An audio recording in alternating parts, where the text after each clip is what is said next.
Spooky Tuesday.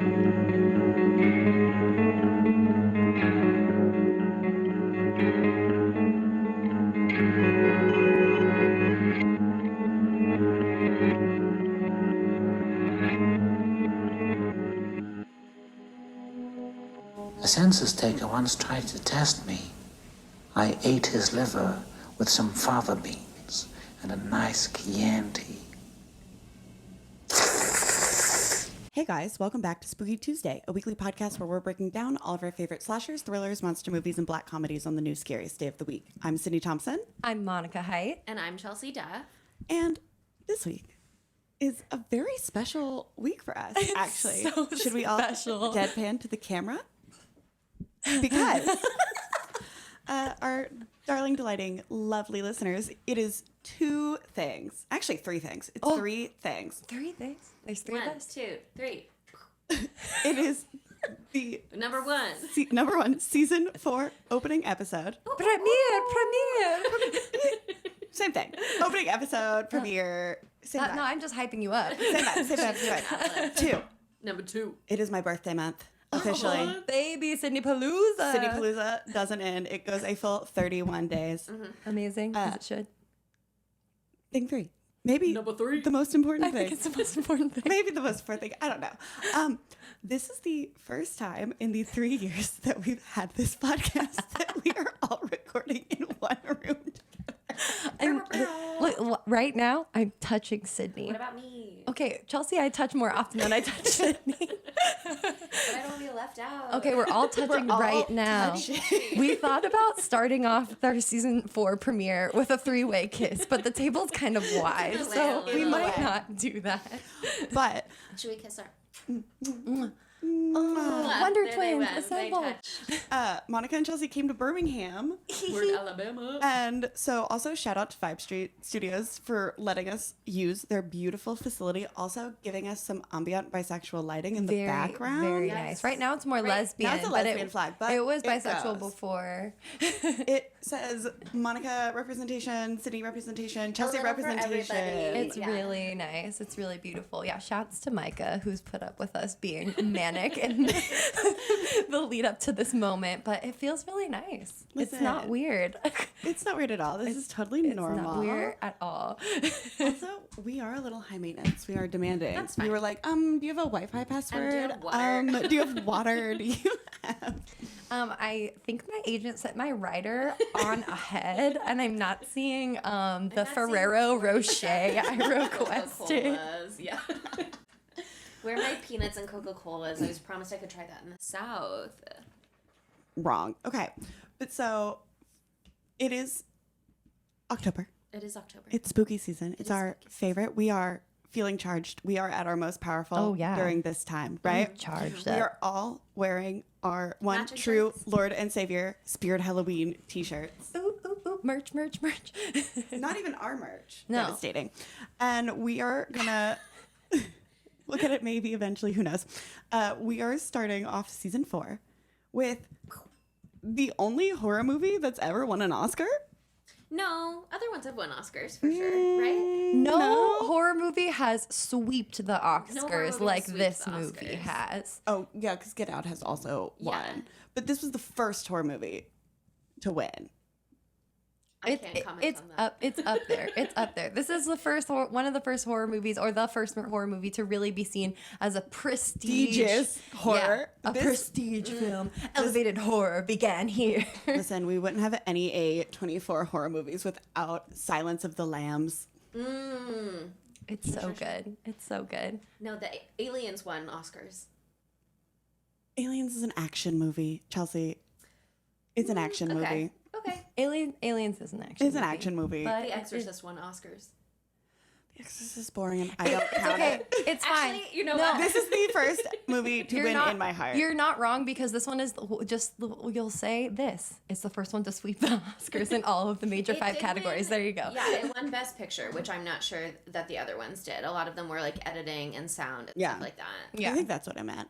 But This is the anyway. only one that matters to me. Okay, and so good. if you haven't seen The Silence of the Lambs, the IMDb summary is a young FBI cadet must receive the help of an incarcerated and manipulative cannibal killer to help catch another serial killer, a madman who skins his victims. The drama. Dun, dun, Oh my dun. god. Also, this movie's very long. It's like Yeah. 2 hours.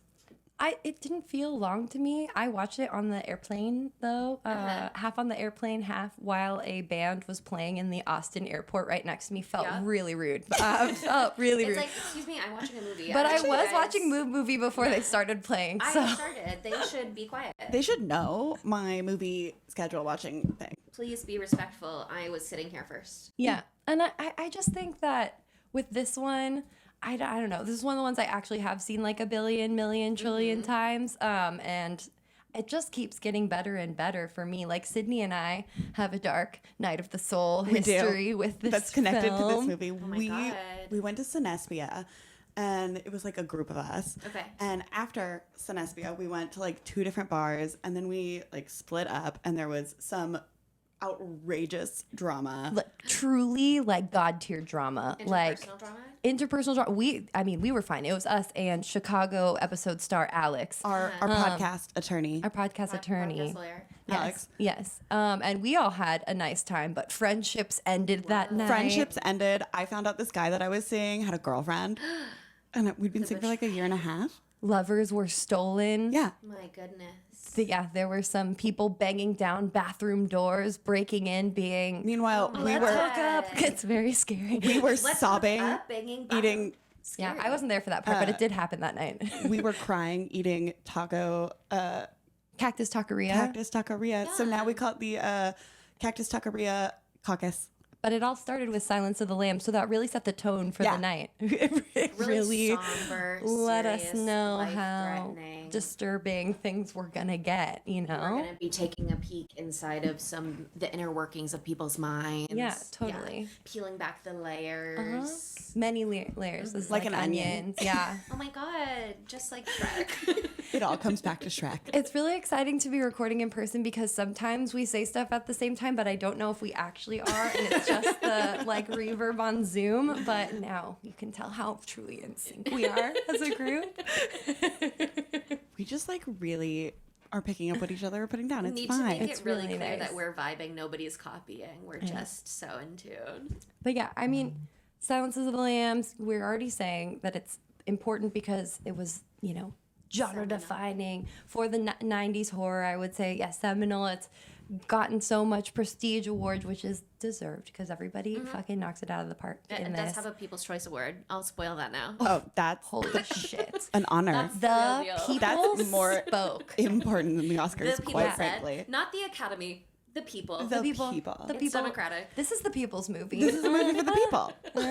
But it did also bring one other thing that was very important to me because I was having a movie night with my friend Paul the other night. We watched Seed of Chucky. And then we watched a follow-up doll episode of television from X-Files, the Chinga episode, if anybody is familiar.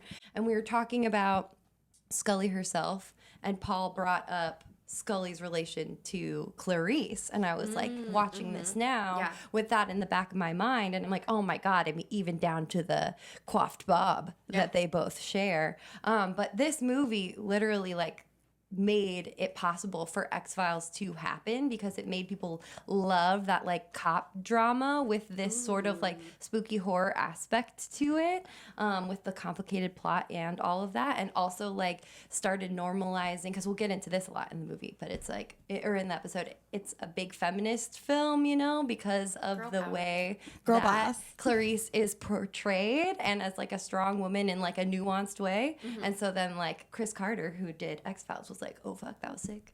It's already been done, and now it's open. Clarice has kicked open the door for Scully to walk through. She was like, I see the strong, badass redhead girl boss, and I raise you another bad, sexy redhead girl boss. She's just British this Yeah. time. Whoa. Oh my god, you really spiced it up. Yeah. I know. It's pretty. I was really excited. I was like giddy reading that article. I was like, yes, the parallels. I see them. Monica's like, anything that comes back to X-Files Important. really does it for me. Yeah, it's really important. But yeah, I mean, Jodie Foster, also a sexy cop that I'm interested in. So it all makes sense. Do you guys remember the first time that you saw this? Or is it just one of those movies that it's like, oh, I've always seen it? Yeah. Yeah, I can't remember. Like the time I remember seeing it that really stuck out was the Cactus Taqueria caucus night. But I knew I had seen it before. That was not the first time. This is one of those where you watch it young. Like this is like Yeah. a middle schooler. You're watching it because it's not, there's no jump scares really in this movie. And so Yeah. when you're little, you don't understand half of the shit that is actually happening. So you're like, this is fine. You don't know what tension is. You don't understand. Heard of tension. Like you don't understand the like how creepy it is that they're all looking directly at the camera when Yeah. they're filming. And so you're just like, why are these people being so weird and so people are being dramatic? Yeah. Yeah, I mean, this was a movie that was always playing on cable. And so I watched it 1,000 times on cable when I was younger. But also that means they cut out all the really terrible parts.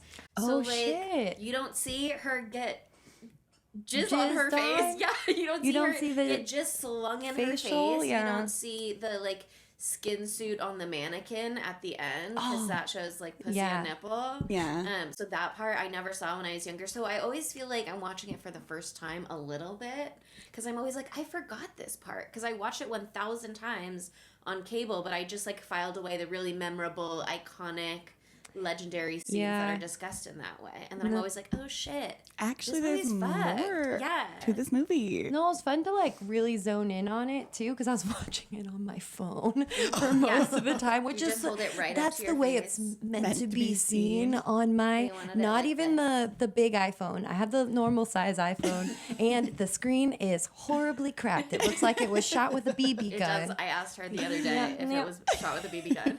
And that was the way the Lord intended it. But because of that, I had to really zone in, and it was a lot more affecting in that way. And I read this. You just brought it up really briefly, but I read this article about like how this movie is feminist and blah blah blah blah blah.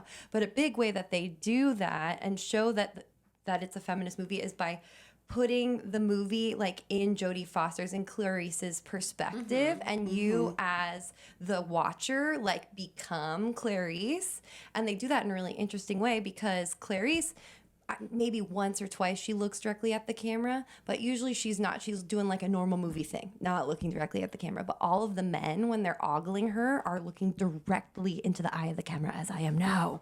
Well, we can ogle ourselves. It's totally fine, right? You know, like Yeah, no, but it's so alarming when you're watching it because you're terrified because they're looking down on you like they're looking down on her because she's like this small of stature woman, but she's fierce as fuck. Like they do this whole opening sequence, which is just her running around, climbing up a rope wall, Sweaty. sweating, sweat, wet. There's those signs that say agony, pain, something. Love it. I thought that was so fucking weird. I the love aesthetic is notes. incredible. love Her pain. agony, pain, love it. And in my notes, I put, I found Sydney's next tattoo. Wow. I think you should get that somewhere. I think that would be That's really gonna good. be my tramp stamp that I've been Oh, wanting right, for a right, really right, long right. time. The design stacked. Yeah. Perfect. But yeah, it's really effective. Like you really are in her shoes, and I think they do a good job. And maybe it's because we're women watching it, so we notice it more. I would love to ask a man what they feel doing Sure. it, but like it's so like overt. Like every person Clarice meets tries to fuck her or is trying to or it's flirt like, with that her. guy's trying to fuck you. Yes, every single person, and she has to be this like wear this mask and be professional. But It's also really use interesting. it when she can if she has to. Yeah. It's hard being an object, you know? Oh my god. Sure. It's super frustrating, and they bring that up again in X-Files a lot too, because Scully's a Beautiful ice woman. cold fox. Stone Cold Fox? So yes, well, okay, I was ice cold too. She can be icy She's because as she cold as she doesn't wants to she be. doesn't want to believe. Okay, so she can be icy.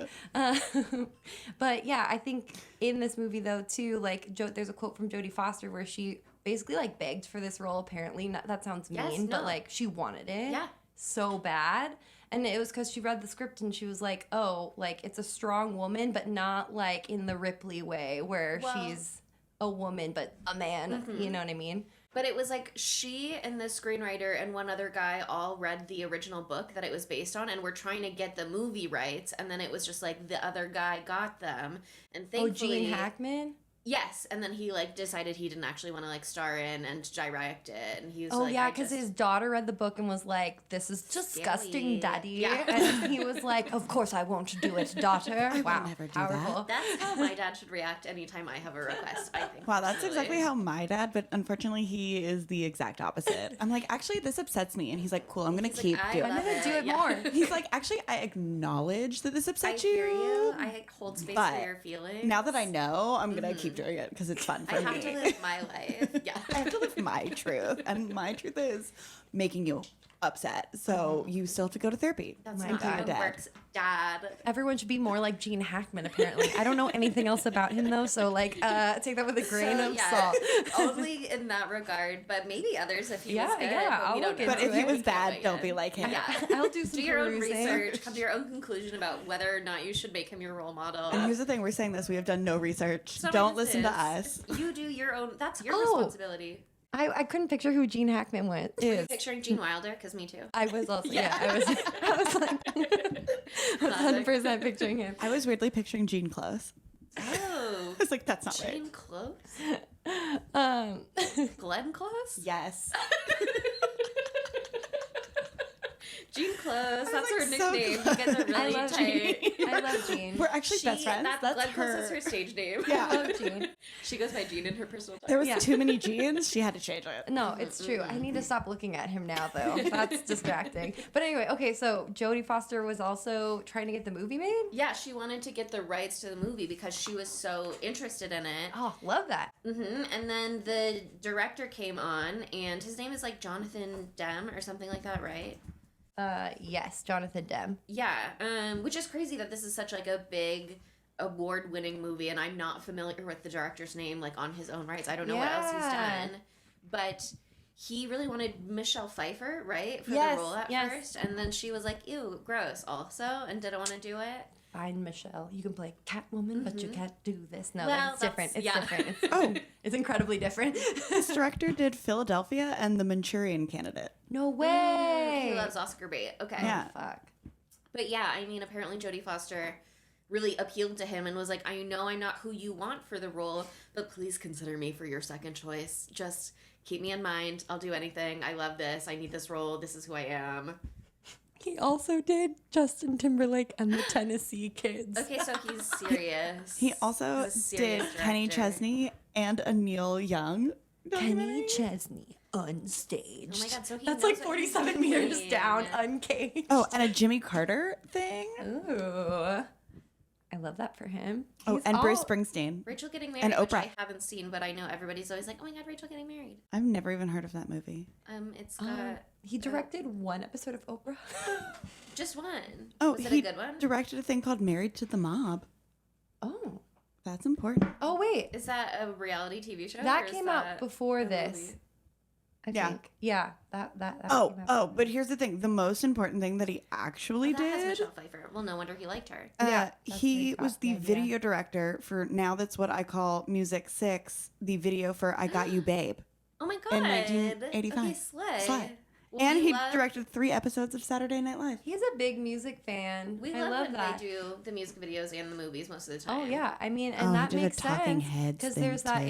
incredible song placement of what's the song "Wild Horses" in this? Or no, not Wild No, Horses. That's Goodbye Fear. Horses. Goodbye Horses. Wild But Horses yeah, is Fear. two iconic spooky horse Remember our songs. Fear of Horses. Gonna drag me. I can't sing this one. I can't sing. What's it called? One. Goodbye Horses. Goodbye Horses. I don't want to say goodbye to the horses. We love horses. But okay, another thing that I saw that was really interesting that brought it back to The Descent.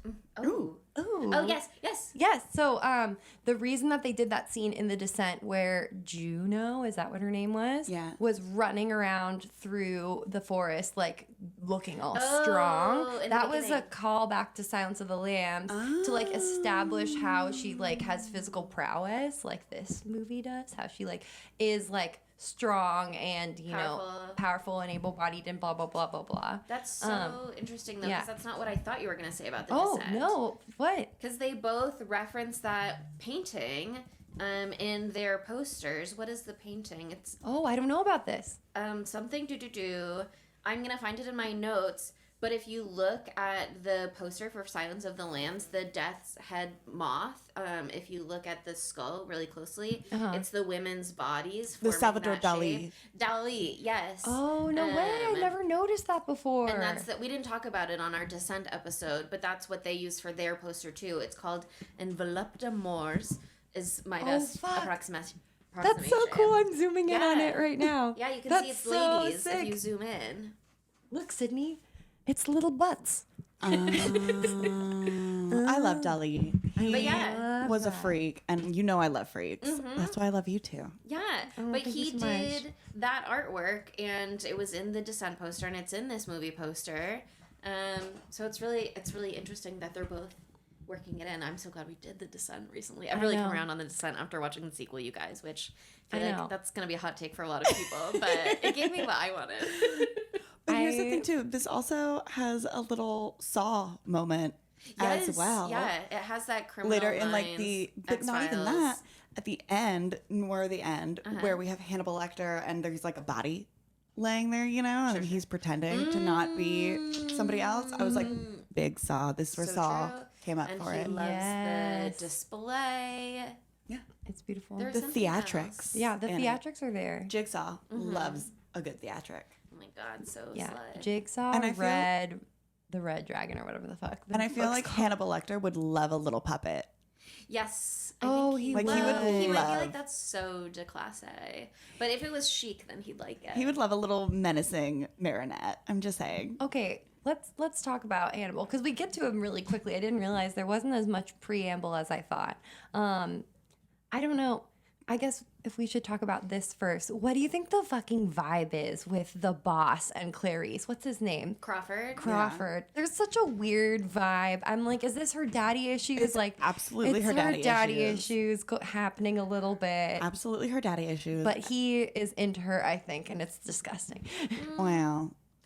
I want to hold space for the possibility that he's not into her, but he's just not as aware as he should be about the perception of her as a woman and how it's playing in. Because, like, Yeah. he has that moment at the funeral Yeah, maybe he's home. not into her. He's like protecting her. Yeah, he's like, I used it as an excuse to get the main cop guy away. He didn't realize the further implications of now he's disrespected her in front of all of the other cops who are still standing around. So, like, he's a little clued in and is like, I feel like he wants to, like, mentor her because he can see that she's good, and also he feels like, as a woman, maybe she's facing obstacles that the other agents or would-be agents aren't facing. Yeah. But he's just a little bit of a man about it still. And he's also totally using her. Oh, yeah. Because she is a woman. Sorry, what were you going to say? I was going to say Clarice absolutely has a praise kink, though.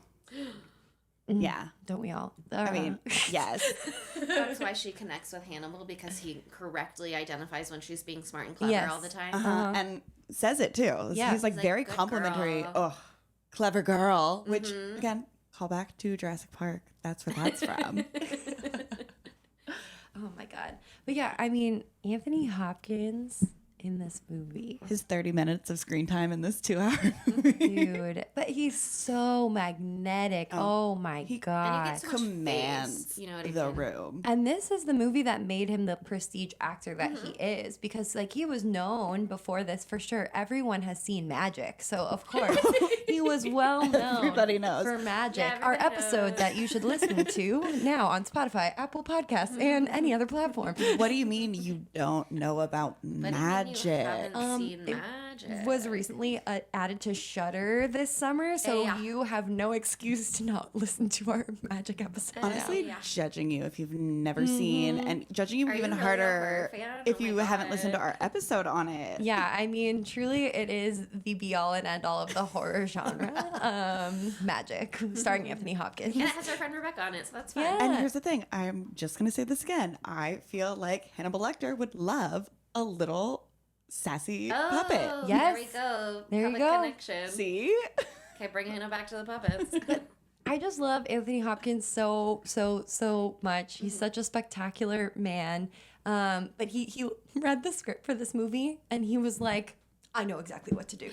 Like immediately. He was like, I've got it. And I'm like, well, yeah, and he did. He fucking had did. it. Yeah, he he had nailed it. it. He had me in a chokehold. I was like, why am I so fucked up? I was like, why am I kind of into you? It's because he is giving sassy old gay man. I love his eyeliner also. Well, Yeah. who doesn't love guy liner? Yeah, it's a little guy liner. It's a little, I zero in on that guy liner, so they thought they were being subtle. No. No, I I know he's clocked wearing it. eyeliner. But yeah, I mean, he was so good in the role that they were like, okay, Hannibal can be British from here on out. Like, okay, we'll come up with a European background for Hannibal because he's so good in his role that they're like, he doesn't have to be American anymore. We'll change it. He's supposed to be European. He in the books. Those books came after this movie, Oh, revealing his backstory. Oh, the backstory one. So the yeah, red, yeah. was it Red Dragon? Well, Is that's that my the first understanding, one? at least. Yeah, and they made that into Manhunter, the movie. Yes, and that did not do well. Yeah, which is why a lot of people passed on this film because Yeah. they thought it was going to be a flop. Wasn't he supposed also. to be like Lithuanian or something like that? Yeah, it was like he is from Lithuania, but then he lived in France for a while, and so he has like this ambiguous sort of accent. That's amazing. I didn't know about that at all. I just knew that he was unbelievable in this, and it just weirdly comes to him naturally. But I just love that he's just such a spooky character, just in general. Like he has such a spooky whole life now. I'm talking about Anthony Hopkins, not Hannibal Lecter. Did y'all see that TikTok that he did recently? It's really weird. Oh, yeah, He no. just came I don't on. think so. I follow him on TikTok. He just like came onto the screen and he's like, and he just makes some weird, scary groaning sounds and like has crazy eyes, and that's the TikTok. Anthony Love it. Hopkins is perfect. I love him so much. Also, one time I saw him outside of my job, and it was the greatest moment of my life. He was sitting, and I used to work next to an agency, so he was a part of that agency, and he was in his Escalade, and I was like, I love you, sir. I love him. Oh, I remembered that day that you saw him. 'Cause Yeah, you texted. I texted everyone. I was like, everything is insane. Anthony Hopkins is 5 feet away from me, and we made eye contact. It was so special. Okay, but did you know, like, what's a really famous quote from this movie that, like, when you think of this movie, Hello, Clarice. that is never said in this movie. But that's like Very the common, line. like the It's misquotation. Good evening, Clarice. Oh, I And mean, is this everybody that just like says, hello, Clarice. what's that thing? Oh, the mandala effect. Yes. I was like Bears. Uncanny Valley. It's not always Uncanny Valley. It's kind of adjacent to Uncanny. It's like one valley over. It's one valley over from the Uncanny over the Valley. mountain, Slightly now you're Canny here. Valley. Yeah. Oh my god. Oh man. But yeah, I mean, just everything that happens in that cell, they do such a good job of like making you feel so uncomfortable as Clarice is doing her interviews, like having to walk down and he's the last guy on the aisle. The fact that he has like the plexiglass, he has like a different type of cage, you know. But the reason that they did that was just because they didn't want to film through the bars. So But I like the implications of it anyway. yeah, because they reach out and grab you, yeah. bonk your head into the bar and eat your Can't face off. Throw spunk through Yeah. the glass. Well- Not that he ever would. That's not his style. No, He he's finds not it a spunk disrespectful thrower. and a little rude. That's discourteous. But also, we see he doesn't need to be able to reach out and grab you for you to get got because he just talks to Megs and Megs kills He will himself. whisper something so convincing and heinous, I so want to know what he compelling. said. Imagine having the gift of gift of gab, gab. just like that. Just be like, we have the gift of gab in a fun way, but what if you had the gift of gab where you could make people die? Here's the thing. I Jesus feel Christ. like somebody has probably listened to us and they're like, oh my God, I want to kill myself listening to them. So maybe we do. Don't say that. the 1-star review that we got. Oh my God. Yeah, I mean, it's so interesting, though, all of the setup in this movie. I want to go back to the beginning a little bit, if I may. Go. Because you brought up the, like, running through the woods scene, and it's so interesting, because originally that wasn't supposed to be the opener.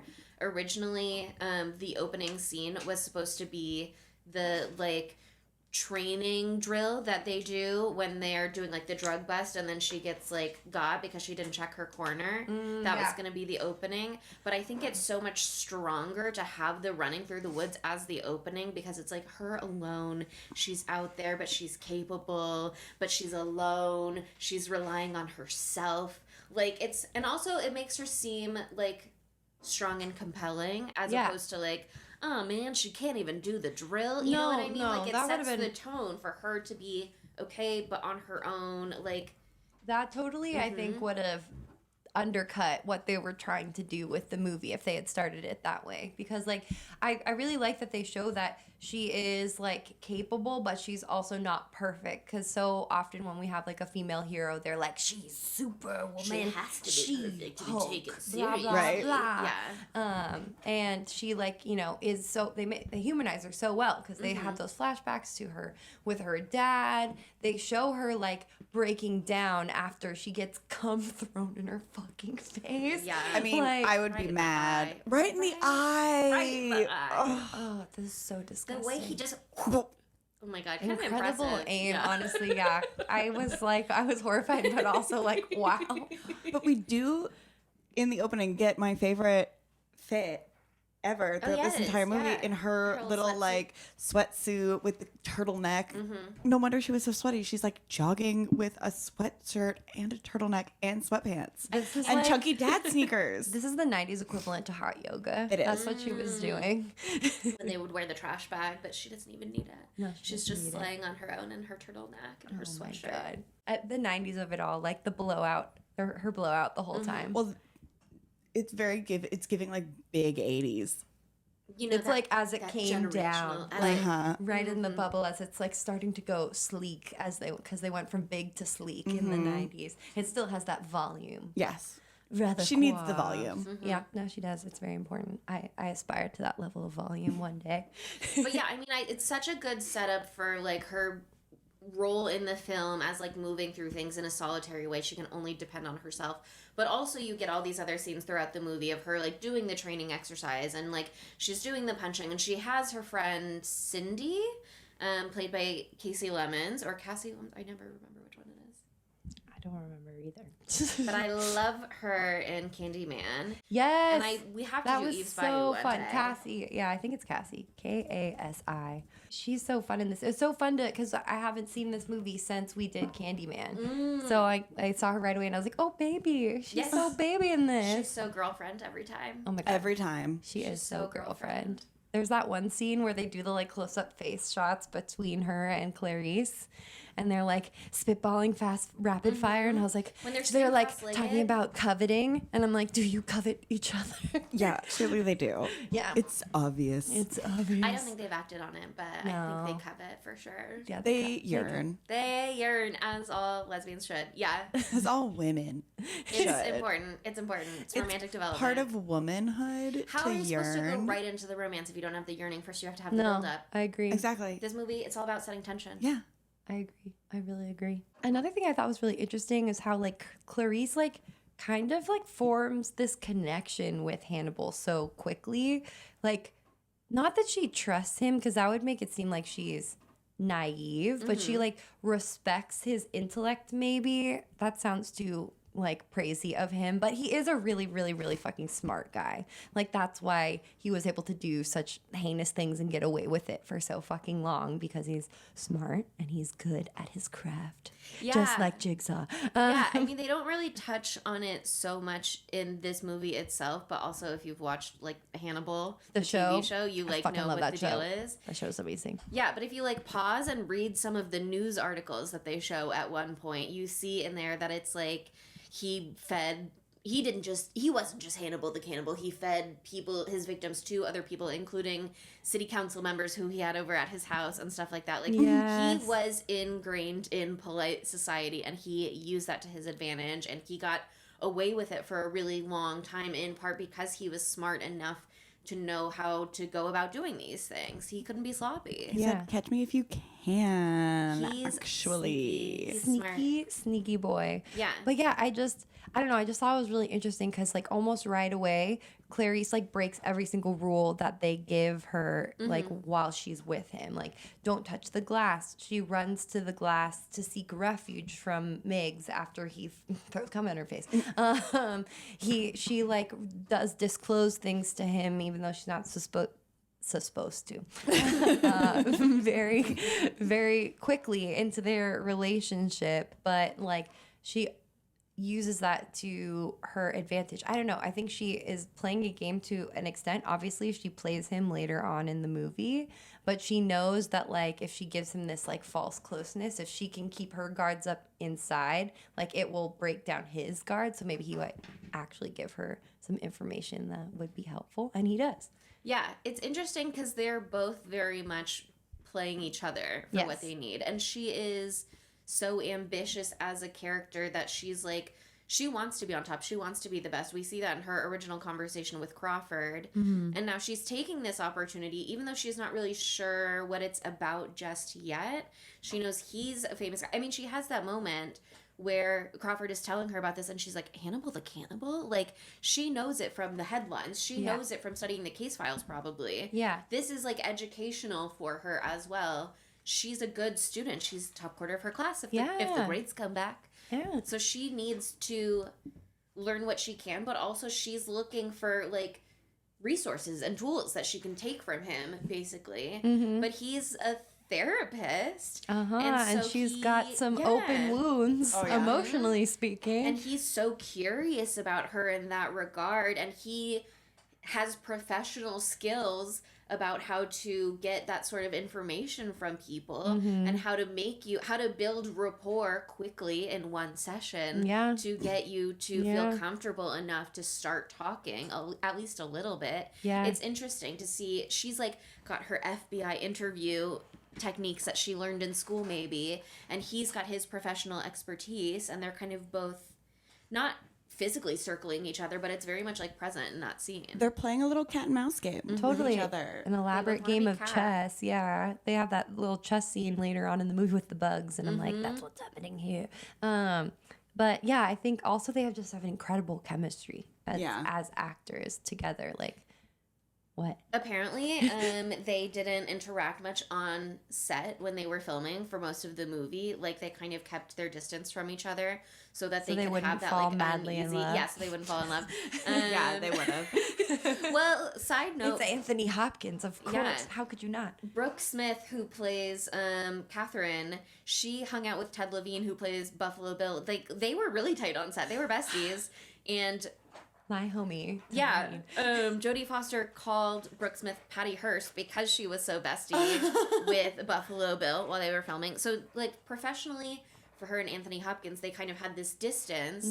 And, like, the first time they did that scene where they're meeting in the jail, he, like, mocked her southern accent a little bit. And she, like, professionally didn't know for a second if like Jodie Foster was being mocked for the accent that she was doing or like what the deal was, and she powered through and she used it, and she said later like, thank you for doing that because it created this like really natural, unsettled, unsure reaction in me for a second. So like it was really great acting material. But yeah, I mean, they really had this interesting dynamic that they were using for sure in the film. Ooh, that's so interesting. Also, Anthony Hopkins real life relationship fell apart after this movie because the woman he was dating couldn't get past. And do you know who that woman was? Who? Martha Stewart.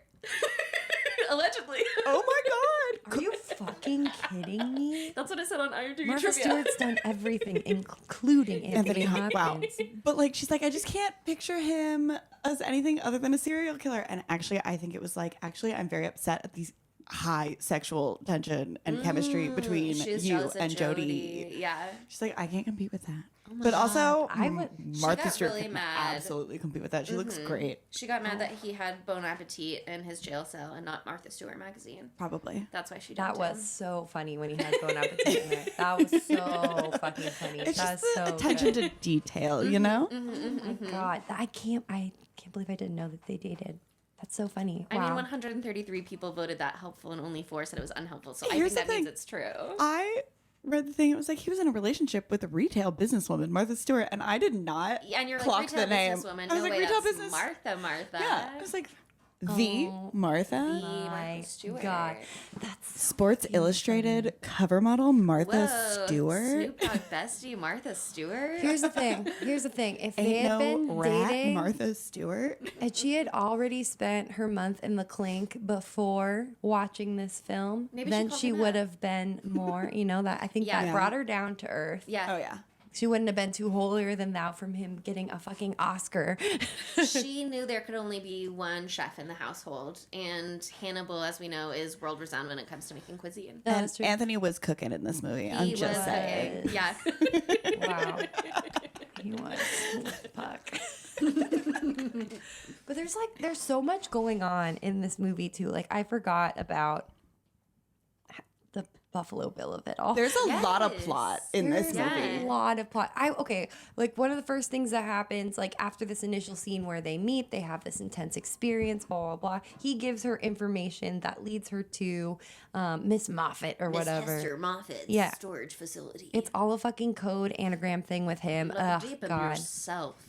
He's like, look deep in yourself, Clarice. Yeah, I seriously. would Like never I- be able to solve any No. of these. Like I would be like, I don't know. This is like a dead how end. I have respect. Sorry to bring it back to Taylor Swift again. I have respect for the Swifties, Swifties. for like being like every word and every intonation is a code. They would have been great interviewing Hannibal Lecter. Hire all the Swifties for the FBI immediately Yeah. right now. Clarice is a Swiftie, actually, a modern day Swiftie. That's what she I could went see on that. to be I a Swiftie. absolutely believe She that. loves a see it. little code breaking.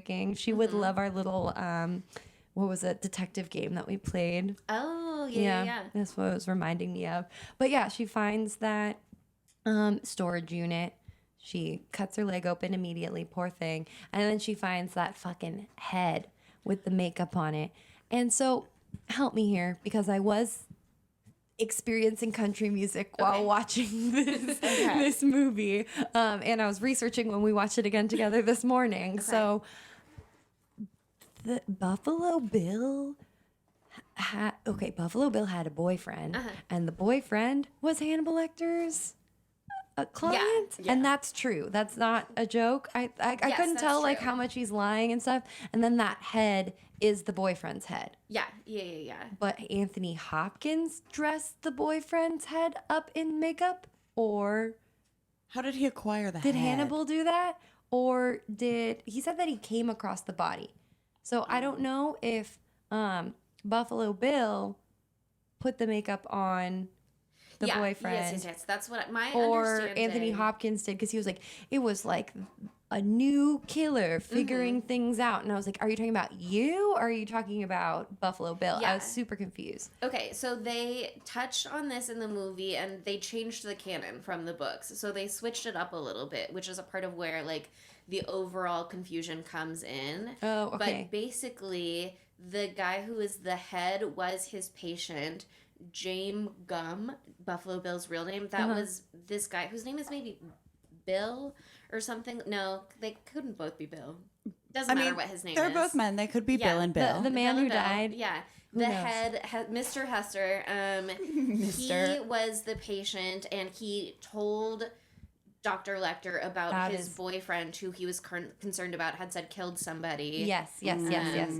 And then when Dr. Lecter was like, investigating. He met with James Gum one time, and he used a fake name, or like he told the FBI a fake name later. But the impression that I got is that he put Mr. Hester Moffat's head in the storage facility, but other than that, everything else was already as it was. So he put it in the jar. Hannibal put it in the jar to preserve it and put it in there. But Bill had the makeup on him. Yeah, and put the chrysalis in his throat. The moth. Oh, yeah. Okay. That's his signature. Oh, so he would have had to have chopped off his head. Okay, got it. Thank you. I was confused. Yeah, that was a great reveal, though. And what did you say, Sydney? Oh. I was like, wow, I want a head in a jar. Immediately. I mean, immediately I in my house. Immediately afterwards. Yeah. That was my first reaction. I was like, wow, I want this. Sure. But it's such an interesting scene, too, for Clarice in terms of, like, a character development perspective, because it's just this great moment where, like, they're trying to get in, and the storage guy is, like, helping her, but he can only do so much, and he's like, we could come back in the morning with my son. And she's like, what about your driver? And he's like, he doesn't do manual labor, which is a slay. And then, Me either. But she's like, I got this. I'm a strong woman. I have a jack in my car, and I'm just going to do it myself. And even when it doesn't work, I will just slide under I'll just here. shimmy and under. Also, here's my business card for the field office. In case. Make sure that if I I get don't crushed under the die. door or something terrible happens to me in there, if it is a trap, if it's a jigsaw trap. I like that she was like, and they know that I'm with you. So if you don't actually call, you will be implicated. Yeah, no. She's smart. Very, Thinking. very smart. Okay, so from there, she's starting to figure things out. Is this when she starts lying to Hannibal about getting him a plea deal? Or not a plea deal, or a transfer? I mean, I think she goes back to him before that, because that's like their first conversation is he's not giving her really anything, and then she gets jizzed on and he feels bad, and he's like, okay, I'll give you a little something, just like a little something for you. Oh yeah, she goes back, she's like, I figured it out. Yeah. And then she comes back. Maybe that is when she comes with the plea deal, actually. Yeah, because like I think at that point, don't they have like 3 conversations? At that point, Catherine has been abducted, right? And that scene is so good. Yeah, let's talk about that scene. One, I think that Catherine is hot to trot. Yeah, I'm obsessed with her hair. She's so fine. I love her singing in her car. I was like, this girl Coming home to her cat. I was like, rocks. oh, she's just a little like me. cheaper in the window. Yeah, I like her whole vibe, and she's a nice girl. She wants to be helpful to the people around her. I think that's great community building in your neighborhood. totally. And Couldn't be me. Could be me, and it could be me. That's why it scared me. Grocery carry in from the car or whatever. I'm okay with helping people that I like vaguely know, but I am not. Like a neighbor you've seen around before. But yeah, even then, like I'll carry it to and like put it somewhere, but like I'm not going. You're not going to go in the apartment. I'm not going into the apartment. I'm not going into the van. Yeah. I'm way too trusting. It got finagled that way in the film. His voice is so trustworthy to me. That's part of the problem. Oh, he has such a good voice. Oh, such a good voice. And he's got his broken arm, and he's really struggling. But like, really, if he had a broken arm, he wouldn't be able to do that much at all. Chair even that far. But I mean, it is a genius ploy, you know. He knows what he's doing too. And like, oh, can you get into the car and push it all the way back, blah blah blah. And then he beats the ever loving shit out of her. Yeah, we know she's at least his 4th victim at this point too. So we know, like, I don't know, maybe he wasn't as good at it before, but he's got it down to a science pretty much now. He's figured it out. Yeah. He's coveting his victims from afar, so like he might have some semblance of their personality as well, know how to like speak to that in some way. This is where they start. This is where Silence of the Lambs starts their argument. That is like rather like fat phobic throughout this whole movie, because he's like, "Are you a size 14?" Perfect, or whatever.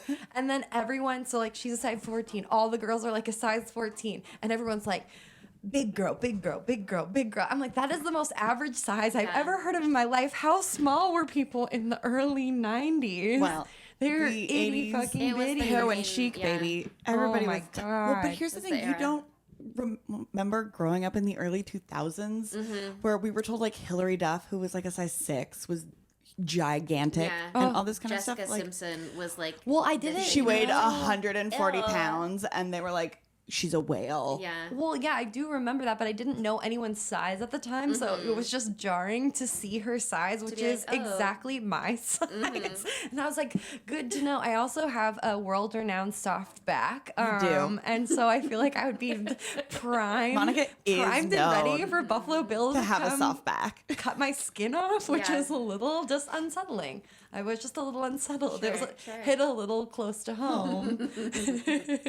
Like the tag that I have even used the exact same font.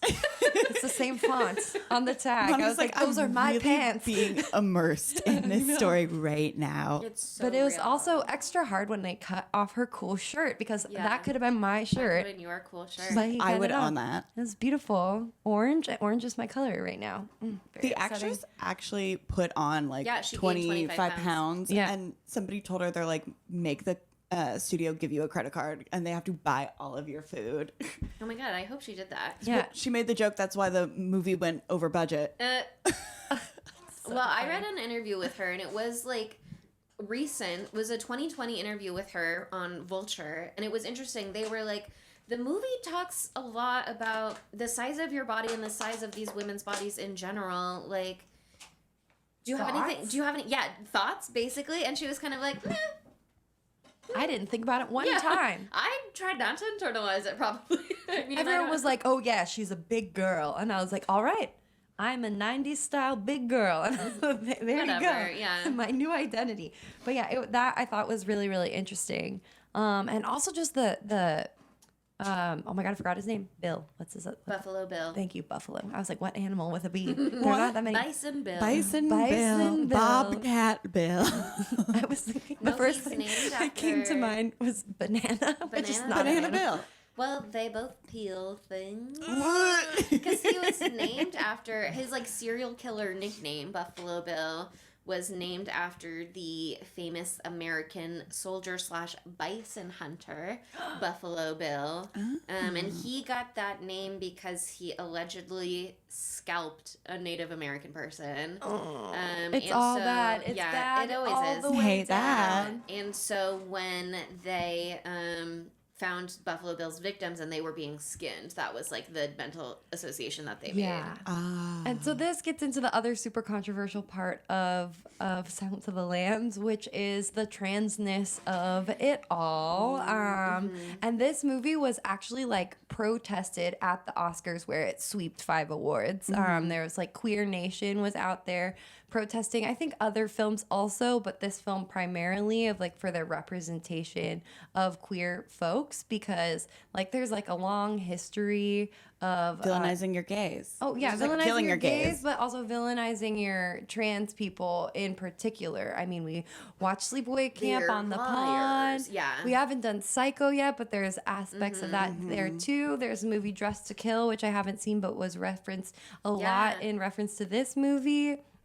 And they, I guess, tried to make it not like that. We're not like other movies where we villainize transgender people because Buffalo Bill, quote, isn't actually trans. He's fake trans. What the fuck? I don't Yeah. even know. And He's they're just watched too many TikToks actually, and just it's thinks just a he is phase. trans. Brain. this is some like detransition baby shit, but it's just like, it's just so funny because it's not funny, but it's just like hilarious that they thought like, oh no. This will cover our bases. They said that he's not transsexual, quote from the movie.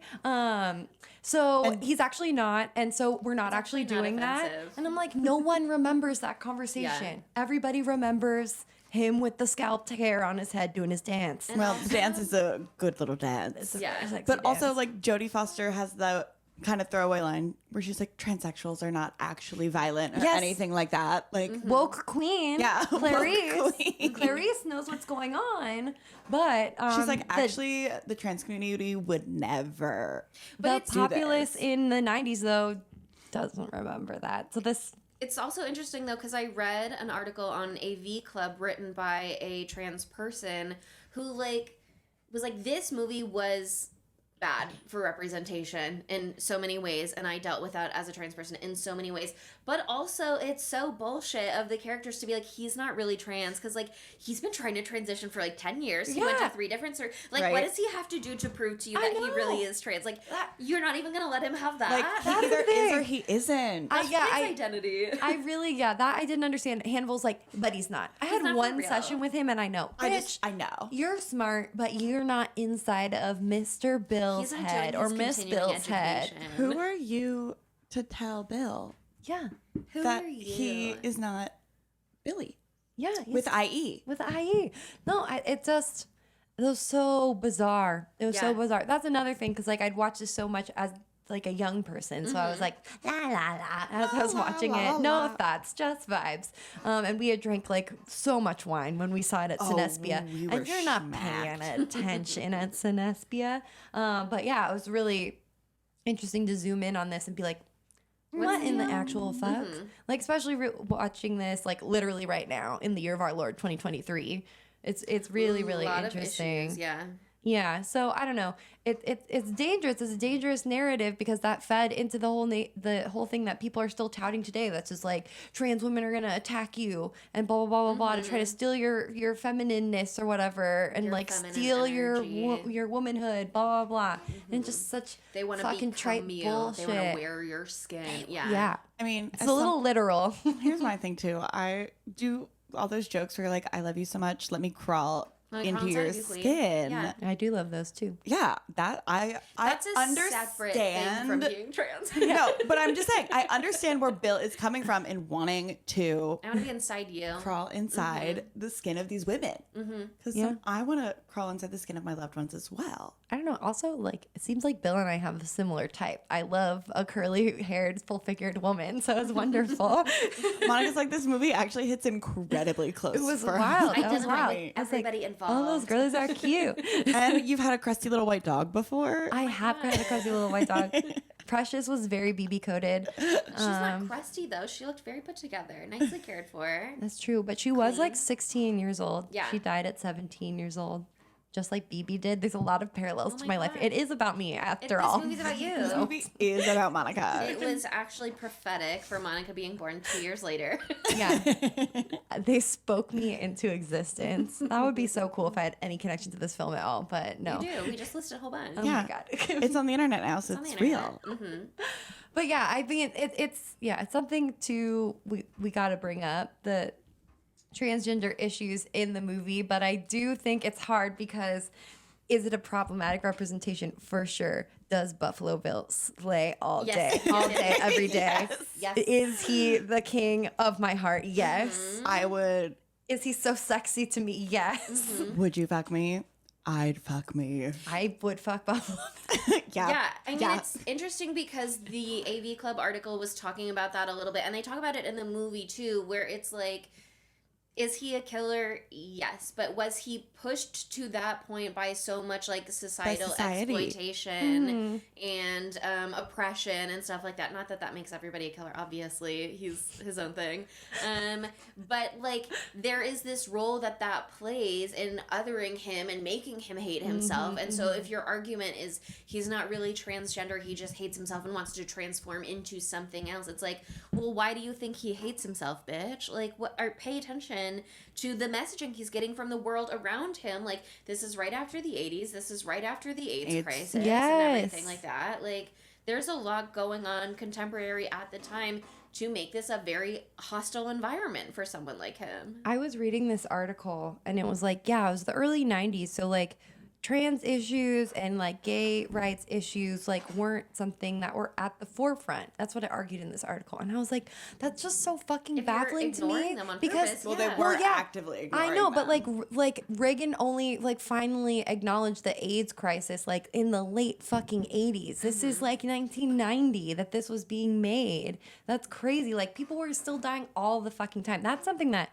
was hard for me to reckon with, was that the AIDS crisis comes up to the year that I was born, you know, and past it. Yeah. It was still really going down in the 90s. It was still so bad, and it seems so far away because no one fucking talked about it in any serious way, and we don't learn about it in school.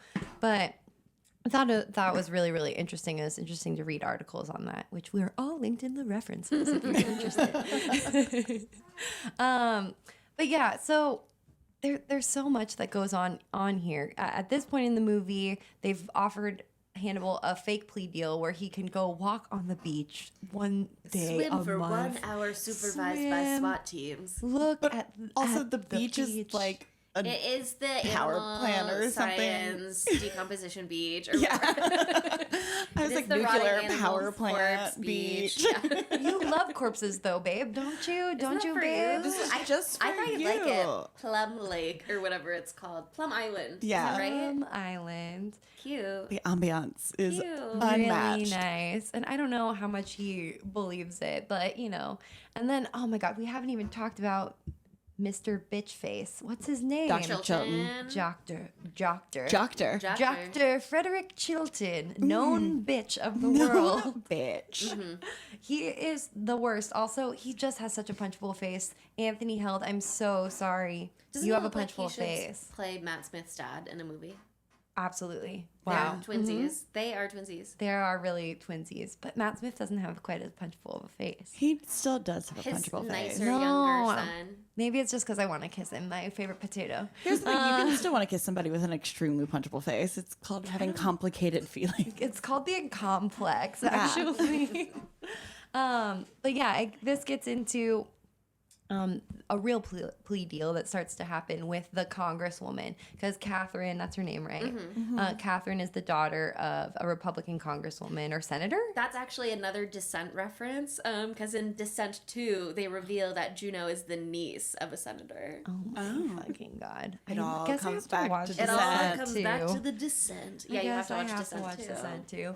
But yeah, I mean, I just love that scene where Hannibal is like all like wrapped up in his All cozy. all Yeah. cozy with his mask on. The masks, all the muzzles in this are so good. They're so good. He looks good in them. Yeah, and- he slays in the mask. And he's so fucking disgusting. Like he's like, oh, did your nipple go in her mouth, and is your nipple all Is rough it now? chafed? Yeah. Let me say nipple a few more times. Nipple. Like you nasty little freak. You're no better than such a Chig, little or freak. Migs, not Yeah. Chig. Sorry, I was thinking Chig. of Chinga, the doll from Never X-Files. come on somebody, but he has his little nasty mind, and Clarice called him on that at one point. Oh yeah, well at the very Like, beginning that's he's like, coded. what did Migs say to you? And she's like, he said I could smell your cunt. And he was like, I can't smell your cunt, actually. Here's Honestly, what I can smell. a fear your of mine. lotion. A fear of mine that other people can smell you, you know? Sure. Well, He doesn't have that. He has that super sniffer, but not like Migs apparently. But anyway, I don't believe Migs. I think he's just imagining. he's just a little freak boy. He's just He hadn't saying seen things a to get a woman. rise out of you. I haven't seen a woman in a long time. But yeah, I love that meeting with the senator or congresswoman. I can't fucking remember. Senator. And I just love that Hannibal's kind of like a designer snob. Oh, He's yeah. kind of a designer snob. He's like, Clarice, you're trying to be this Miss thing. Nice but- bag, bad shoes. Yeah.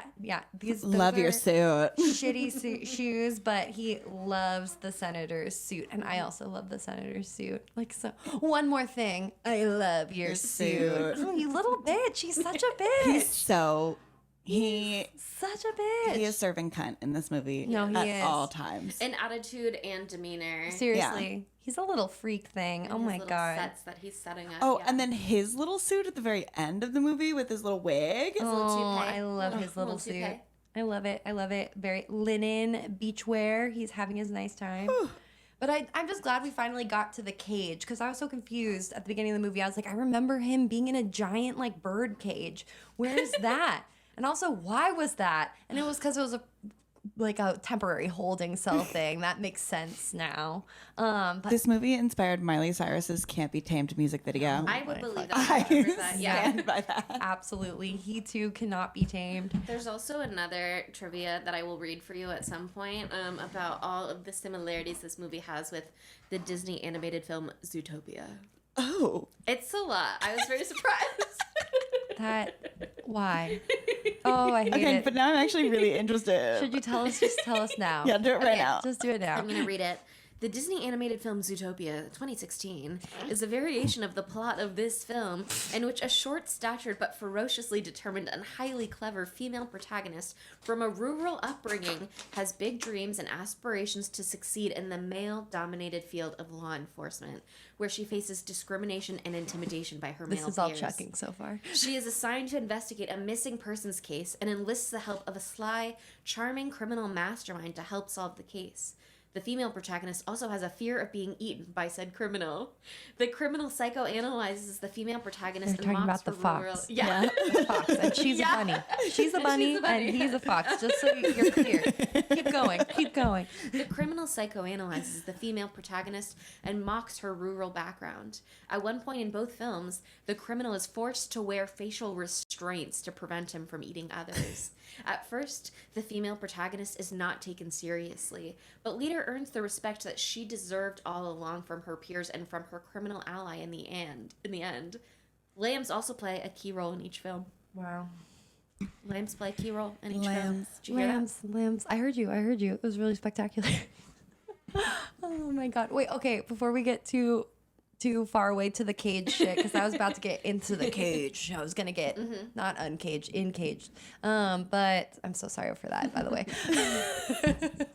The moth. We got to talk about the moth. The moth reveal was so good. Clarice is so smart. She's like, there's something in her throat. She's a genius. I have paused that moment one bazillion times to be like, can you see something in this picture? I couldn't, but... You don't have Clarice's I don't have eyes and her Clarice's eyes. expertise, unfortunately. And You're that's not no trained. That's no fault of yours. You haven't I gone through haven't years been of training. to Quantico. Yeah, you haven't been Quantico? Quantico. Quantico.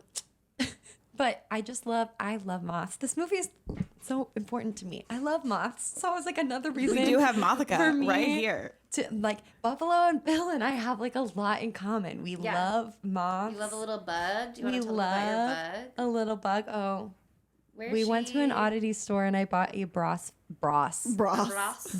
figurine of a praying mantis because I'm obsessed with She's praying gonna put it in mantises as Sydney's well. throat later. Oh no. I am not going to do that. Thank you would you. die so fast. There's so many die points so apart. fast.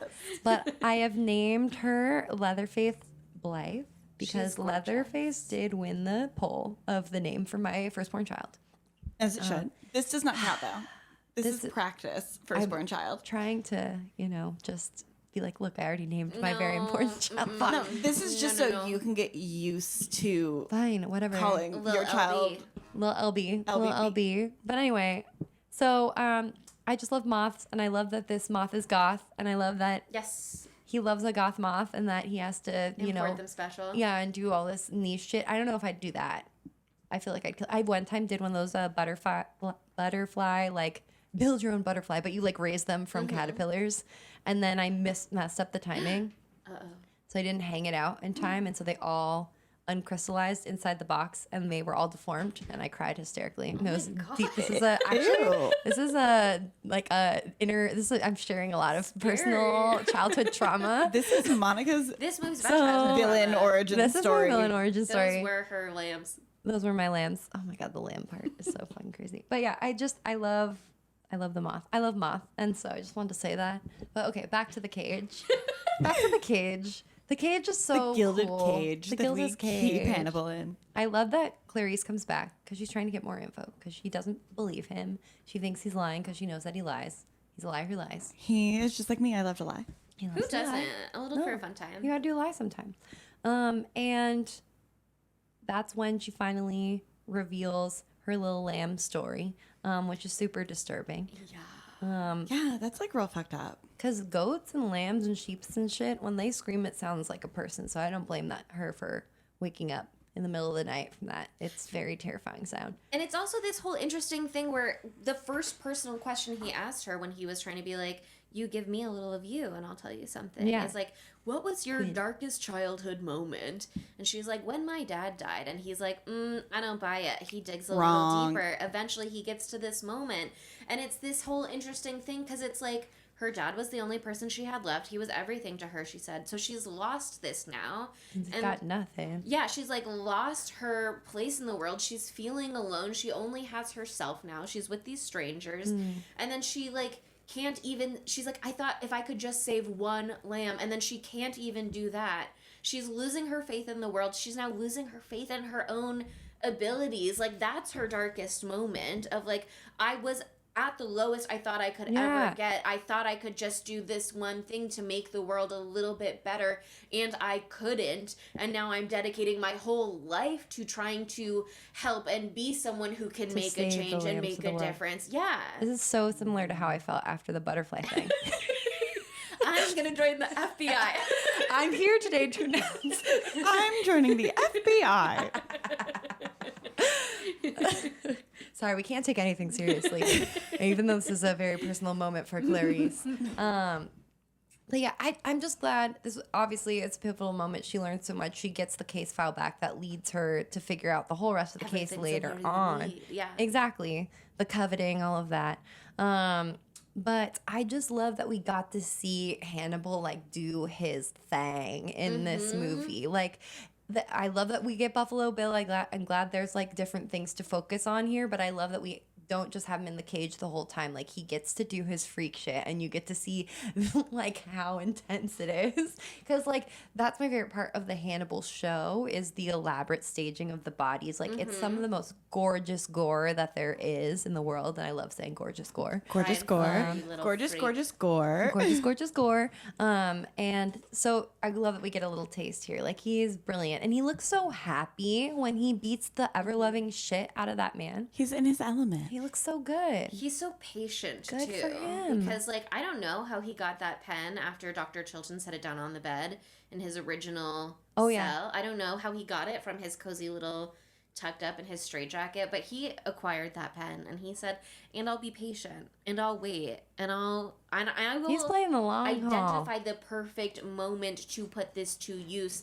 to the maximum of my abilities. And don't think I've forgotten about you, Chilton, just because I didn't go for you right away. I'll circle back. I will circle back. He's like, actually, I hold a grudge, and I never forget anything. Like, Again, "Can we he's put a just like pin in me. this?" But I will. We're gonna circle back. Yeah. I love that he plays the long game. I can't wait to go onto AO3 and look up Hannibal romance stories. When Yeah, he like plays. Chelsea reading AO3 Descent fanfic. Yeah, and I found what I was looking for. I'm gonna read. I'm gonna It's do out there, it. Monica. Oh, I know that there is. It's out there for you. Especially about the fucking TV show. Well, That yeah. show is gay as all fuck. Hannibal and It Will is Graham on that show. Gay Yeah. as all fuck. Yeah. Oh my god, it's amazing. But anyway, I do love the wings. I love the Americana wings that the policeman gets when he's foisted into the sky. And I just love the concept of wearing someone else's face. I love that Hannibal is so smart. It's such a good plan. Yeah. Let me put your face on my face. He's a thinker. He has that pulse low, 84. He keeps it under 85. Right. Because every he's time always he does so an attack. fucking chill. Can't relate. Whatever meds that man is on to just stay cool, calm, and collected, I need to know that cocktail. I don't think he's on a single med. No, I think he's just high on No, life. there's actually a thing. Okay. I read this thing and I wish I still had it up, so I'm gonna fuck it up. So Okay. I'm so sorry. But basically, he makes that amazing reference where he says like, "Oh yeah, I know what you're talking ate about. his liver with Chianti and fava beans. Beans. It goes great with Chianti and fava beans." But he was trying to reference that he wasn't on antidepressants anymore because it's this thing called the MAO inhibitor, and when you're on those, you're not supposed to have red wine and fava beans specifically. Well, now we know. Thank Yeah. God. So he was saying, "Yeah, baby, I'm off my fucking meds. I'm Let's off go." the rocker. Let's go. Also, just a fun trivia about that is the line is not Chianti or whatever in the book. It's something else, but they were like, American audiences are not going to be chic enough to know this reference, this wine reference from Yeah, him. I thought it was we gotta weird how class he said down it a too. little. He said Chianti. Chianti. Yeah, I was like, It's is that right? Chianti. But I don't know my wines, so. I've always said Chianti, but I also don't like that kind of wine. So, just saying. Anyway, but that whole scene was so badass. He's so smart. He's so smart. Yes. The thinking that goes in where he's like, I have this tiny little piece of metal. That's all I have. Also, it's all I need. I'm going to wait over here, pick my handcuffs, lure you closer by being like, please respect the drawings on my desk. You know you have to play a little bit nice with me because I'm helping recover a senator's daughter right now.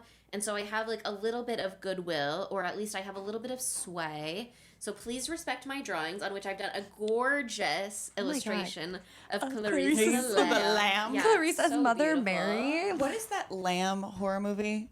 Lamb. Lamb. It's called Lamb. Zootopia? Zootopia, actually. Lamb slaps. I don't know if you'd like it, but I haven't seen it. I but loved it. I watched this it is- when I had COVID, and I had a great time. This was the inspiration for that. That I'm one sure. singular drawing of Clarice, because it looks Yes. like the. It does look exactly like like a it, prayer but it's candle. But it's Yeah. supposed to be like Mother Mary, so they're all both playing with some god shit there. I see.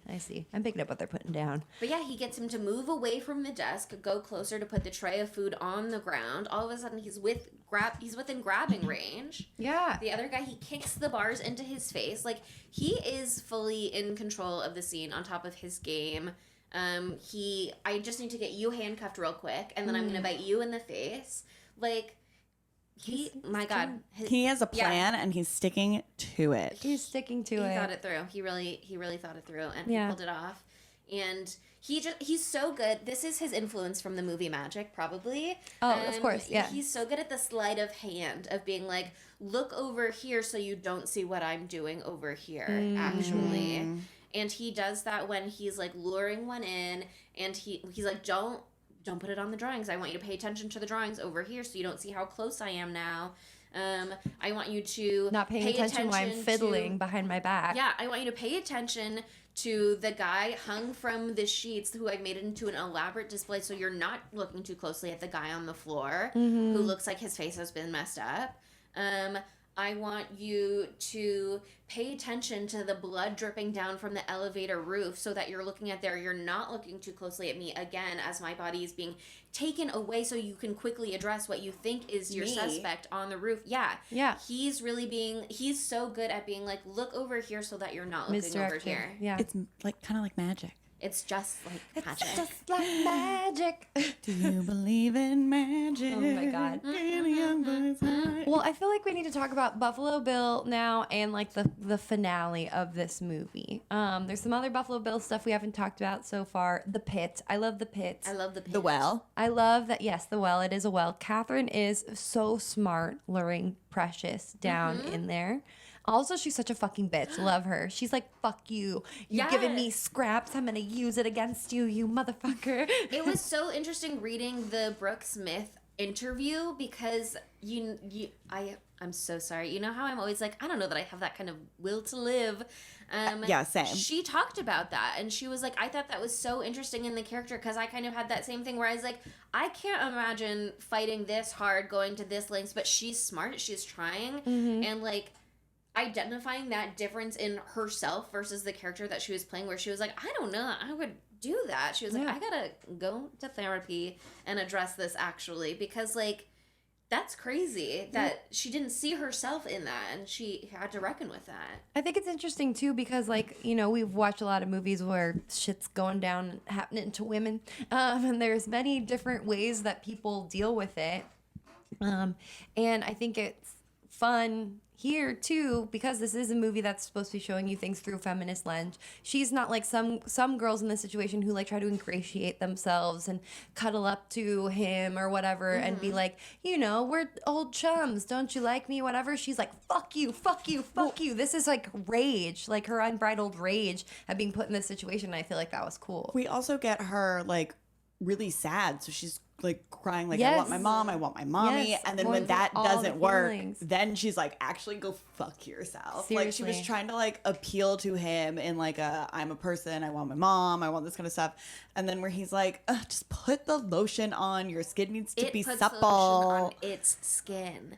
Which is Yeah. so interesting in comparison to the plea from her mom where she's like, my daughter is Catherine blah blah blah, don't blah blah blah, let Catherine go free. And they're like, she keeps saying her name. They keep so smart of so the mom to do dehumanize her. yeah, See her as for a her to be like, human. my daughter Catherine, my daughter is Catherine, and then he's like, it puts the Lotion lotion on on the its skin. skin. Yeah, not even you do this, it, like so depersonalized. So depersonalized. No, that was so interesting, and that close up on Clarice's face as she said that, like she's saying, like, oh, make you see her as a person instead of an object, and it just makes you think about all the other times in the movie, or at least it made me feel like this when you get those like direct to the camera clips of the men ogling Clarice. Even the nice nerds with the bugs, who I loved them, they were still trying to get it on with her too. No one will take her seriously, and no one sees her for her position. They see her as a woman and an object. Relate to that, you know? So I don't know. I feel like that was like a little on the nose, but it was like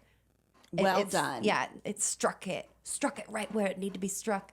It's so interesting though. Brooke Smith didn't audition for this part. She just met with the director and got the part, and then like Ted Levine was cast as Buffalo Bill. Like they were reading Buffalo Bills against her. Like she was one of the only people like handpicked for the role, basically. Yeah, but she killed it. Yeah, she was she like had a great interview with him. Yeah, what is the word? Like a novice actress, like or like she was like very early. Yeah, rookie. Totally, that's it. And that was part of what they liked. They wanted someone who was like unpolished down there, like really vibing it out in the well. And it worked.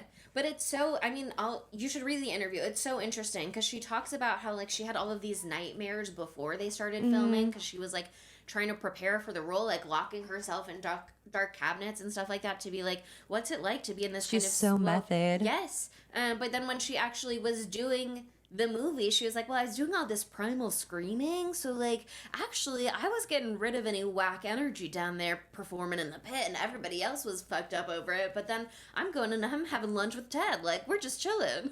Oh my god, also, that, when you said the primal screaming, when she does, like, have her freak out scream, and then Buffalo Bill goes, that shit's so unnerving. Oh my god. It's so funny to me. Every single time it makes me laugh. Ugh.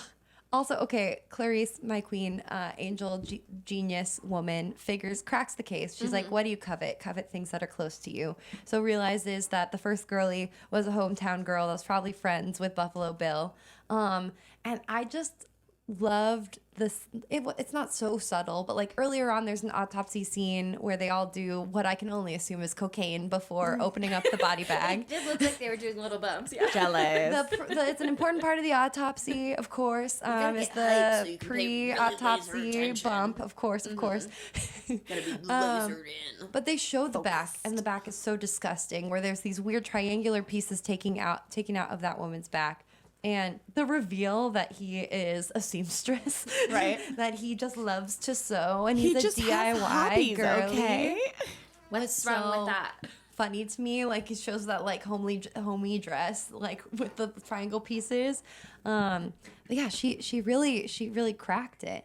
I don't know where the boss man, detective man, I don't remember his name. I'm so sorry.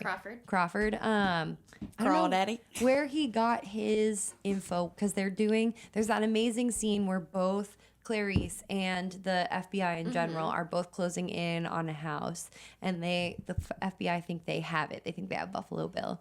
And you see it from Buffalo Bill's perspective too, where Precious has been captured by Catherine down in the well. There's all this crazy shit. Like he's about to like fucking kill her. He got his huge, very large gun.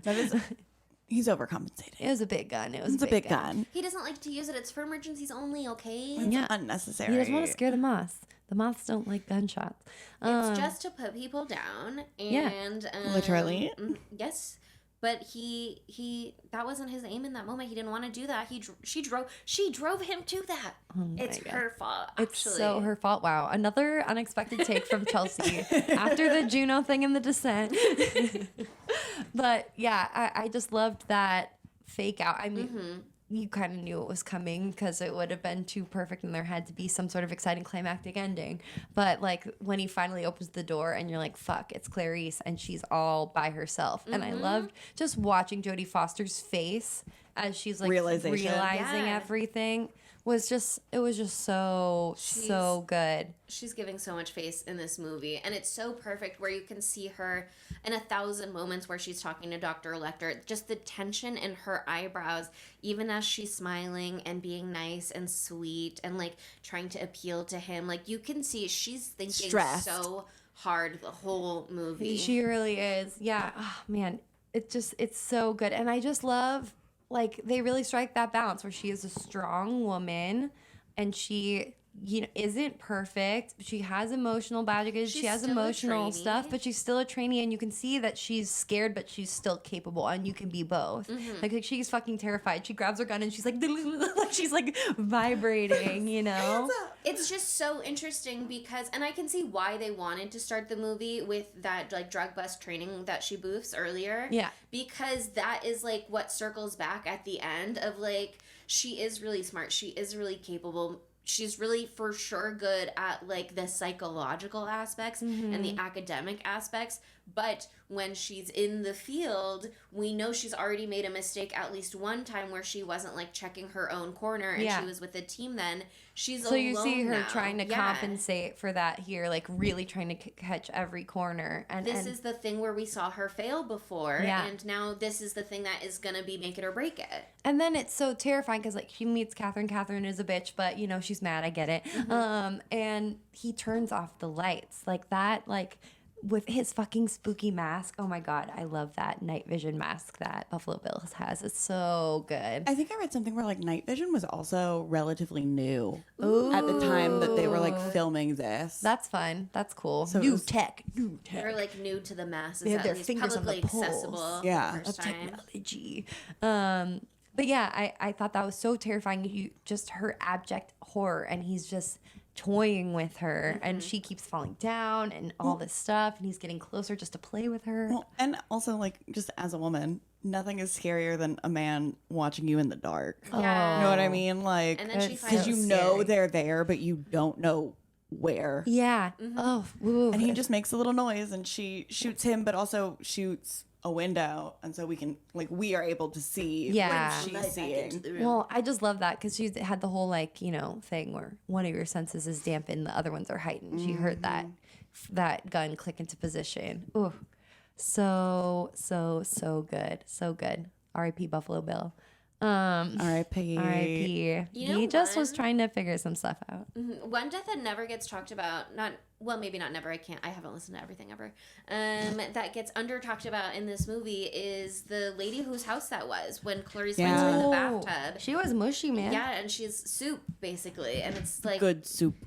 She's just, it's really gross, but it's really cool. Yeah. And it adds to that, like, terror. She already knew someone was down in the pit, you know what I mean? But now she knows what happened to the house. She knows more about the way that Bill does and doesn't operate. Yeah. It's like, I don't know, it's so interesting to me. It's so interesting, and then it ends on such a great note where Clarice is she did it. She's in the FBI. Wow, She's good a special for her. agent now. Yeah. She's still getting hit on by the bug guy. Not so good for her. But her daddy figure is being nice to her. Good for her. But then there's Hannibal again. She gets a call. Always calling her. Her other daddy figure. Her also other means daddy to figure. her. Yeah. And he's like, "Don't worry, I'm not going to eat you." Which she knew. Yeah. She's like, She's he like- respects me too much. He would think it was rude. Yeah. No, it's true. But I just love that he's going to kill that bitch ass. Coming for Chilton. Coming for Deserved. Chilton. In his Coming. betchy little blonde long toupee and his linen suit. I love that. Yeah. I love that wig on him. Looks really good. I'm like, so unnerving too at so many points because he does this thing throughout the movie where he only blinks when he wants to. Like he Yeah. doesn't blink normally. He only blinks at like chosen moments. And then there's that moment at the end where he's on the phone and like a fly lands on him and like Yes. crawls across his face. He does not flinch for 1 second. he is He's just so controlled. in control at all Every times. he's in control of every part of his body, even his fucking heartbeat. Like The way unbelievable. he struts down the street at the end. Sydney was right when she said he sashayed. Yeah. He is sashayed. Sashayed away. Nice suit. Sashay away. Sashay. Like his He's- hips are swinging. Like He's not just He's in excited. Control, he's casual about it. Yeah. No, he's just relaxed. having a nice time because he's about to Have a kill great his time. nemesis well, and have a delicious meal. there was an alternate ending that was going to be Oh, at yeah? one point where he's like he hangs up with Clarice and then he already has Dr. Chilton like with him and he like it's like oh let's begin or like something like that Yeah, like yeah. oh dinner served or some like weird some weird thing. Hello, Clarice. So, like, Dinner served. What Instead if of that was the tagline? dinner is served. So instead of him like us seeing him like stalk his prey, Yeah. he's already caught it and now he's like toying with the doctor by having this conversation with Clarice in front of him. That's crazy. That's crazy, but I like the prowl that Oh, he I saw love in. the Yeah, sachet. I love that. You know he's gonna have fun with it. He's gonna fuck him up. Oh, okay, Sounds of the Lambs. That brings us to our segments. Segmentos. I have Segment. so much to say for some of these. How could this movie be gayer? Okay, well, one of the things that I was really interested in was Jodie Foster obviously is a lesbian, and she wasn't like out at the time per se, but it was kind of a known quantity. It was I did not know that until right now, and I was thinking that she seemed so gay. yeah, She is. yeah. She is. Yeah. Okay. Cool. Hey, Jodie. But yeah, it's so interesting the way that like you can read it into her characterization, because she was a child star. She'd been in the industry from a long time. She'd had a stalker who tried to kill Reagan on her behalf. Honestly, Yes, if I saw only something about he that. would have done that. Well, John Hinckley Jr. is not his name. But yeah, she'd had all of these experiences that you can see sort of like forming how she comes to this role. And her identity as a lesbian is a really interesting part of it to me. The way that she sort of is like playing off the men, not necessarily objectively shutting down their sexual advances or anything like that, because she knows you can't really get away with that But like not either. into it either. Yeah, she's like, I'm not interested in that, and she kind of She says has to that play a the couple game. of She times. has to use her She does. femininity, yeah. I think she's having a good time flirting with the bug people. I think she likes them as Yeah, friends. because I think she those just are likes her them as homies. people. Yeah. So it would be like you two hitting on me, and I'd be like, oh my god, are you flirting Yeah, with me? Yes, I am. Always. That's why she's like, are you asking me out? And he's like, yeah, I am. Yeah, and I what am. about it? Of Answer the course. question. Yes or no? But yeah, I mean, there's a lot of stuff like that. Like, she has that moment with Chilton, too, where he walks her all the way to the cells, basically. And then she's like, actually, I think I'm going to go in alone. You said he thinks of you as his nemesis. I'm like, I so don't maybe not the need right you. foot to start That on. was smart. And he's like, why didn't you say that when we were back in my office? Even though he didn't even reveal the nemesis thing until they had started walking. I know, I caught that too. But she's like, well, but then I wouldn't have had the pleasure of your company. Like, Winky face. yeah, she is Stroke like, his ego.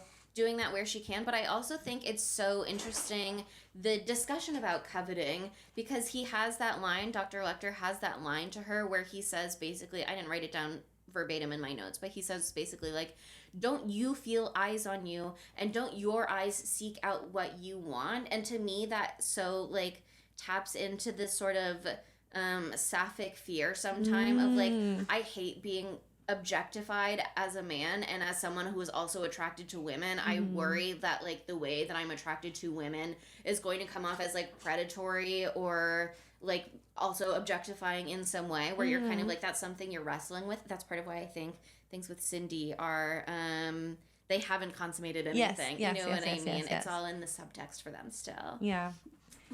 But it's so interesting with her experience and her role in this movie. I think it brings a lot, her public perception in that way too. She'd won an Oscar like just a few years earlier. She was really well known already. Yeah. So That's really interesting. Yeah, no. And I mean, there's so many queer coded folks in this movie. Hannibal. I mean, Gay. Hannibal definitely is queer coded. And I think that I read into that even more because I've watched the Hannibal show. But And here's my it's thing too. so gay. You know, the whole like queer villains and stuff, but I love Hannibal, and I don't care that he does a little num-nums on people. I love think him. he's perfect. He's great. I mean, it's just the way that it is that there's all of these queer coded villains, you Yeah. know? And so, you know, But I we love can't the go back in villain. time. We can't get rid of them. We ask for better things now, but I love what we got also sometimes. I love him. And here's the thing. I love Buffalo Bill too. I love his sexy little dance. Yeah, I love them. You know, we're like, you know what? Actually, you're safe with us, even This though is you're my a little villain. baby. Yeah, It's this not is- your fault you were written this way, baby. Yeah, it's society's fault, not yours. But yeah, I'm excited for Hannibal's future as a free man eating whoever he wants in his fancy little suit, you Yeah. know? I feel like Catherine also gay. And maybe that's because that's just the vibe that I don't know actually any personal information about the actress Brooke Smith and what her deal is in that regard. But I do know her character on Grey's Anatomy was also gay. And so I feel like Oh my God. she's just giving queer energy. She also reminds me of a teacher that I had. I've seen She's that a lesbian episode. icon. Wait, is she She's like in like a zillion episodes. Oh, really? She Okay. became like a major character. Yeah. Huh. Okay, well, I've seen some of them because I recognize her face in the back of my mind now. She's also in Big Sky, which I don't recommend, but I did watch. I Had know. Reba in one of the seasons. I love Reba. Don't know what that is though. Don't watch it. A Mormon show, right? No, they're just in Montana. Oh, okay, Oh, okay. okay. You're thinking of Big Love. Oh, that's what I'm Yeah, thinking yeah, of. yeah. Okay. Any other gay thoughts?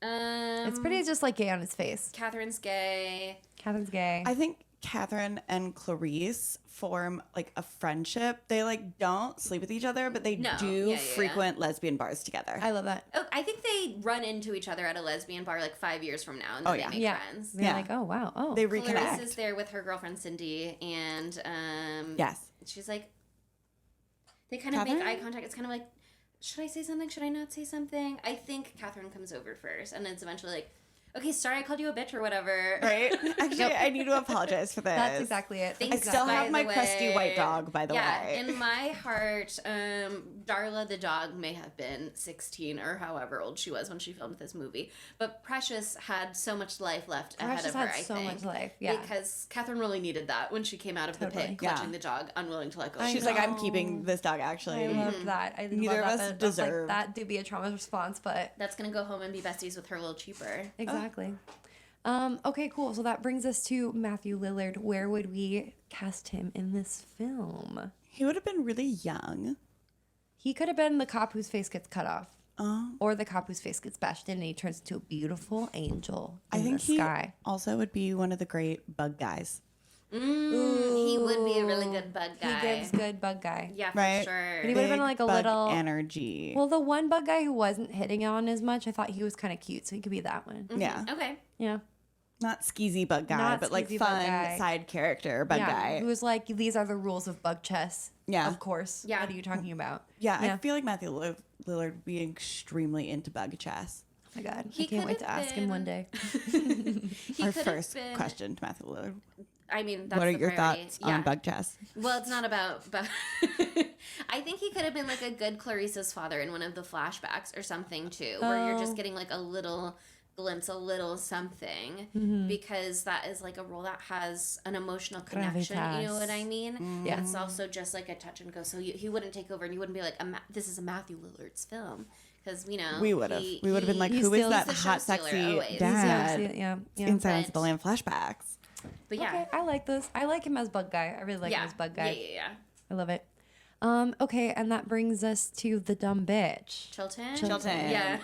So easy. He can get fucked. Sad that left that there's pen. no extra scene where we get to see him die. Really disappointing. I We get to like- use our imaginations for that, actually. Yeah. I like I love that it. he walks off thinking he's scared. You know, the security guy is like, we've got all the best security here for you, King. Like, we've got you.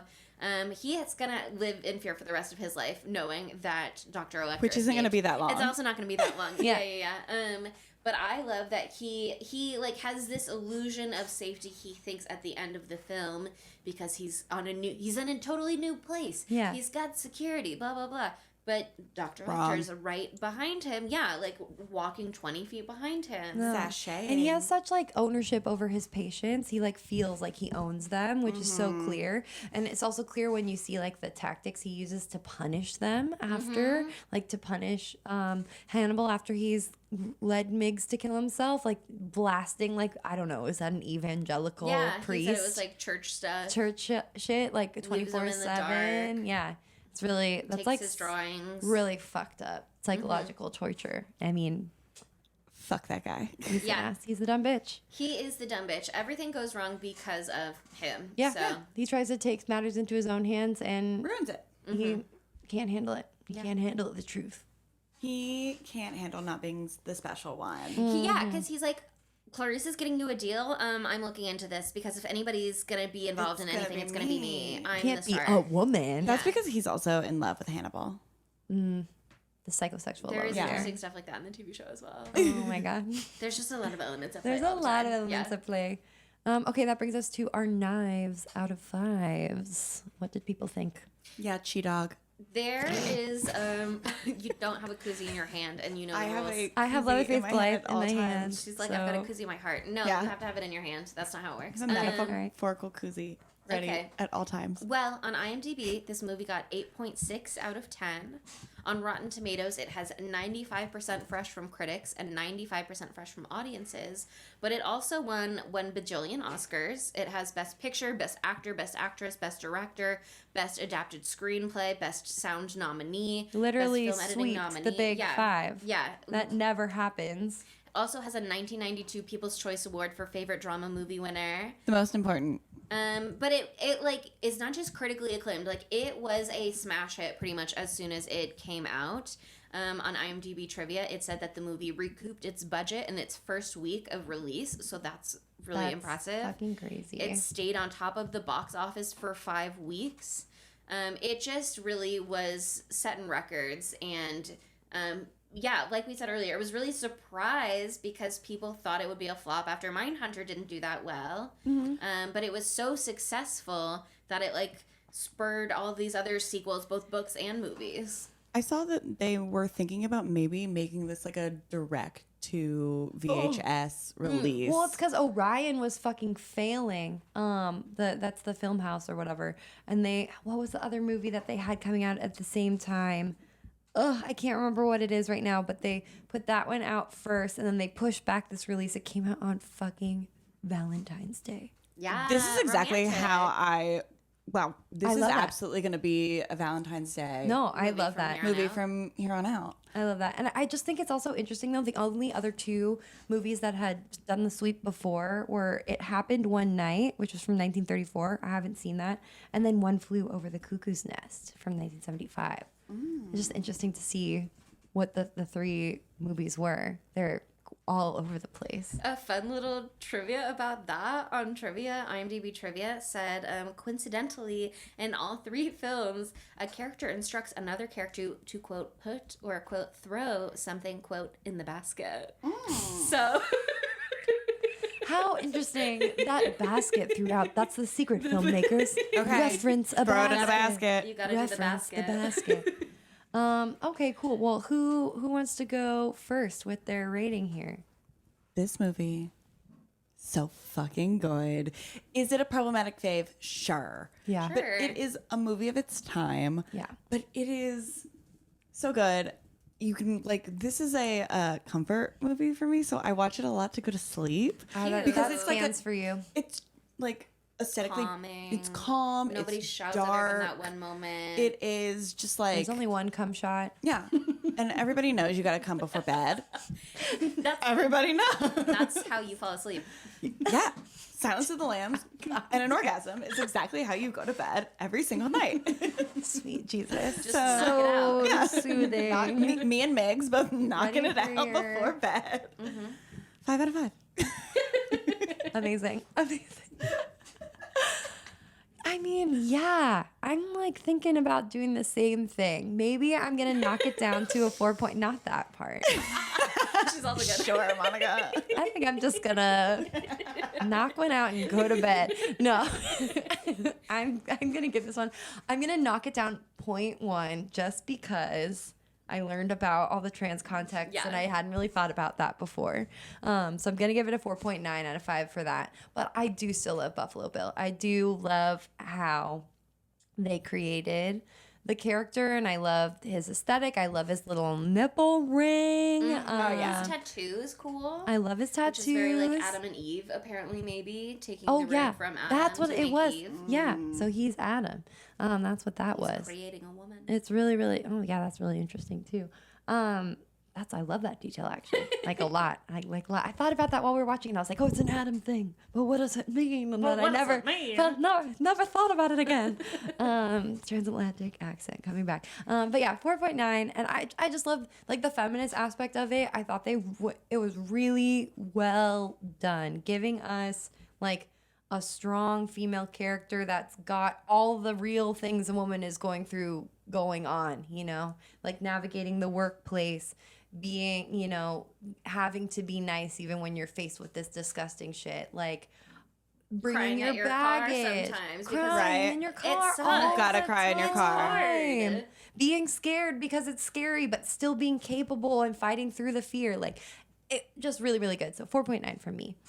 Yeah, I mean, I think there is a lot of elements that were not ideal here in terms of how it played for society and the real world effects that it had. Yes, definitely. That said, I love the film exactly as it is, and like, yeah, I mean, I'm reclaiming all of these characters, and also all of them are gay to me. So if you look at it in that context, it's like gay people can be everything, heroes and villains. Yes. So actually, No. it's empowering.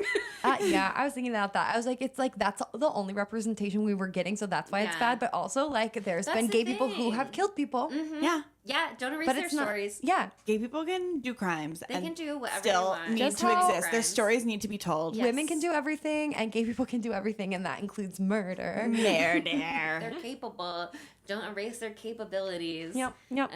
But yeah, it's so beautiful. They set the tension so well in this film.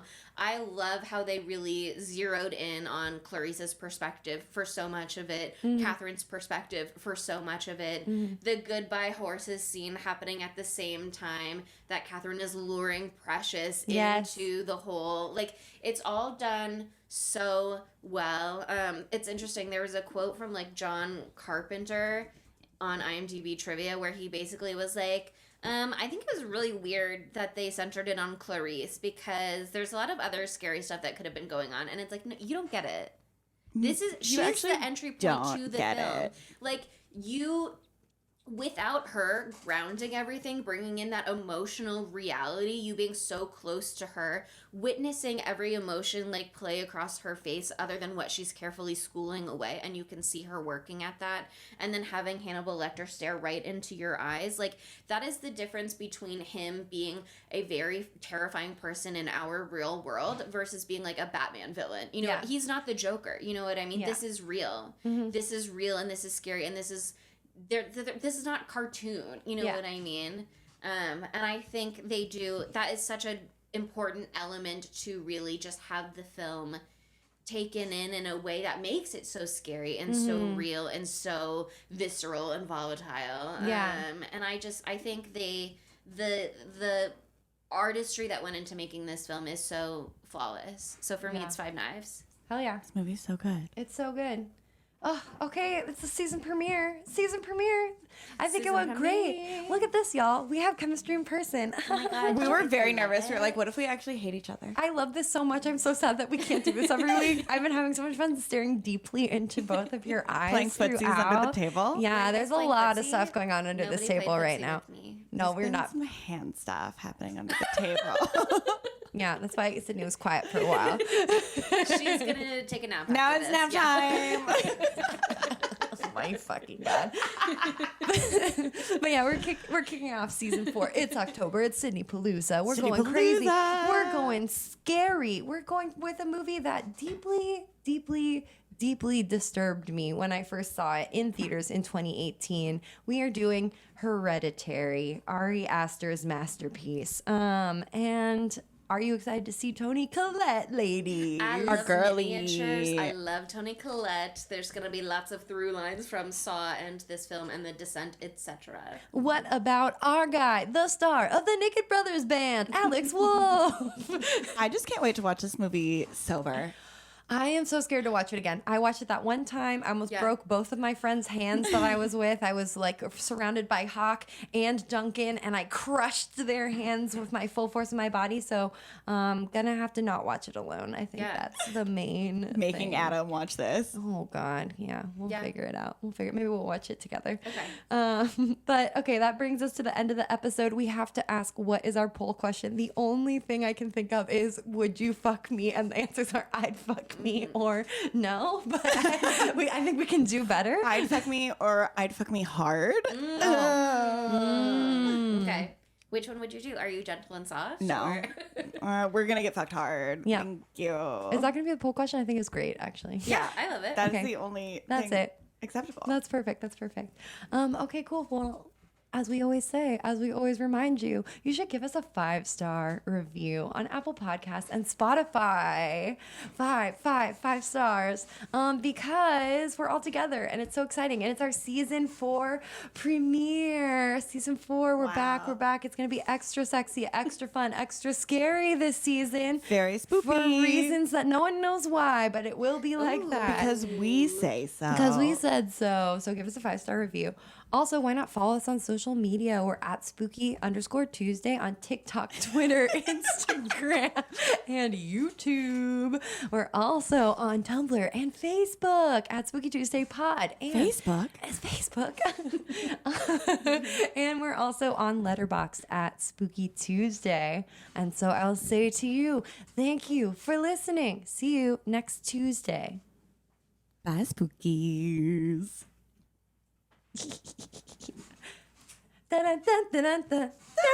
It rubs the lotion on its skin or else it gets the hose again. Yes, you will, precious. You will get the hose. Spooky Tuesday was created by Monica Height, Sydney Thompson, and Chelsea Duff, and edited by Sydney Thompson. Our gorgeously spooky tunes are all thanks to Tamra Simons, who you can follow on Instagram at Captain Tamra, and our podcast art is by Mary Murphy, who you can find on Instagram at the_moon_OMG.